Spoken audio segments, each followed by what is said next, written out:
Welcome back to The Bible is Art, where we explore the literary artistry of the Bible. And in this week, we are looking at the literary art of genealogies. We're not normally excited about genealogies. And I think that's because we don't think that anything's there. Like when you're watching a movie or you're reading a novel and you read the next chapter, you're doing so because you think something surprising is going to happen, or you're going to learn something interesting is going to transpire. But with genealogies, we think, well, it's just a list of names. There's nothing really there. Now, that may be true of our modern genealogies, but that's not true of the genealogies in the Bible. You see, the genealogies in the Bible are just as careful and crafted pieces of literature as the stories or poetry in the Bible. And genealogies are this wonderful literary tool that allows an author to cover a long space of time in a short amount of narrative space. But more than that, it's not just about covering time, but it's a tool for characterization.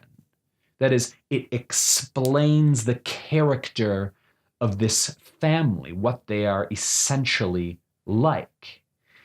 And so it's not just about these people, these individual people in the family, but characterizing the family as a whole. What is this family like?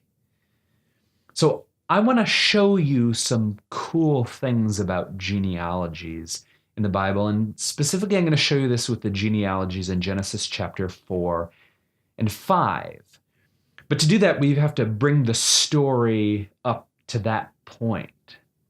So, Genesis 1, God creates the heavens and the earth, and he creates man and woman, and he puts them in this special place, the Garden of Eden. And he says, you can eat from all of the trees except for this one tree. Well, the serpent comes in, and Adam and Eve decide to listen to the voice of the serpent instead of God's voice, and they sin. Well, then God comes and he confronts them, and during his confrontation, he says something interesting. He says, I'm going to put hostility between the serpent and the woman. And he does this because when Eve decided to listen to the serpent, it's like they formed a relationship, a friendship, or Eve decided to listen to a new king. And so God had to come and he had to break up that relationship. So he puts hostility between the woman and the serpent. But he also says, I'm going to put hostility between your children. That is, the children of the serpent, the descendants of the serpent, and the children of the woman. But this is not talking about physical children. This is talking about moral or spiritual children. It's you see this later in the Bible in, for instance, the Gospels. John the Baptist will say to some of the Pharisees, you brood of vipers. Or Jesus will say, you are of your father, the devil. That is, when you listen and you act in the same way as these different people, you are in their family. So he puts hostility between the woman and each of their children. And throughout the rest of the Bible, we'll follow these two families, these two lines, the children, the descendants of the woman and the descendants of the serpent, the righteous and the wicked line. Well, in the next chapter, Genesis chapter 4, you get the story of Cain and Abel. And then in the latter half of that chapter, you get the first genealogy, the genealogy of the Cainite serpentine line.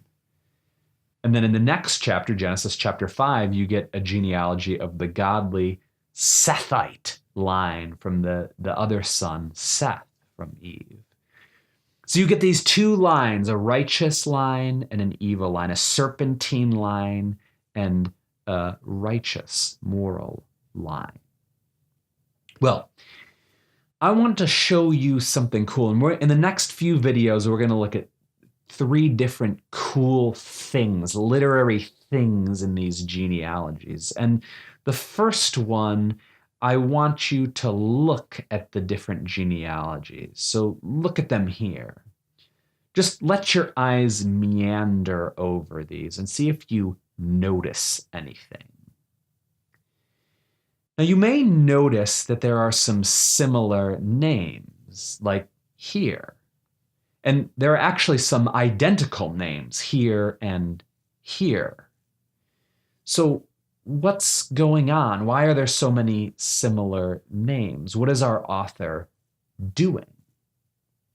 Well, to understand this, we have to see how this is linking up with a theme that's already started to develop. And it goes like this.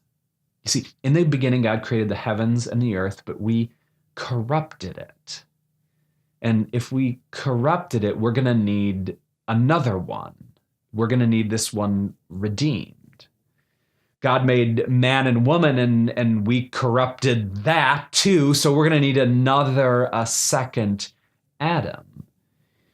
We see later in Cain's genealogy that in Cain's genealogy, you have the first metalwork, you have the first music, and these all originate in this serpentine line and sort of implied for nefarious reasons. So we're going to need another metalwork, another music to be redeemed.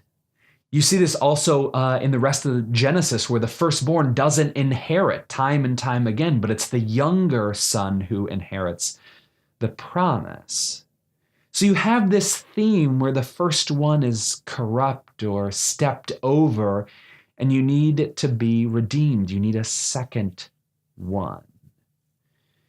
And we can see somehow this plays out too, because already in Genesis, we're going to see with Noah that we get a new heavens and a new earth, a redeemed one. We're going to see later in the Bible that Paul will call Jesus a second Adam. Or still in the Old Testament, a wonderful allusion and conclusion or partial conclusion to this pattern with the metalwork. The same metal, bronze, that's used here in the Canaanite land comes up again many, I think like 30 plus times when it's used to build God's house, the tabernacle. Or with music, the two musical instruments mentioned here are mentioned again in the climactic song in the book of Psalms, Psalm 150, as if to say this is the great redemption of music. So what's going on is that these first things have been corrupted, need redemption, need this additional one. And we see that in our text. You see, we have these first names in this evil line, the serpentine line, and they repeat again in this godly line because they're being redeemed. You see, even names. God redeems music, metalwork, and names. That's what God is doing. Imagine if something like some of our paradigmatic evil names like Adolf gets transposed, gets redeemed so that someone could actually be named that again. I mean, imagine if that name could have the same sort of moral melodiousness as Teresa. That would be a great work. So that's what our author is doing here. That's what he's doing with this genealogy. And in the next two videos, we're going to see two more cool things that our author is doing and seeing once again why the Bible is art. Hey, thanks so much for watching this week. I really appreciate it. If you want to support the channel, I've set up a Patreon page just at patreon.com/thebibleisart. And thanks so much. I'll see you next week.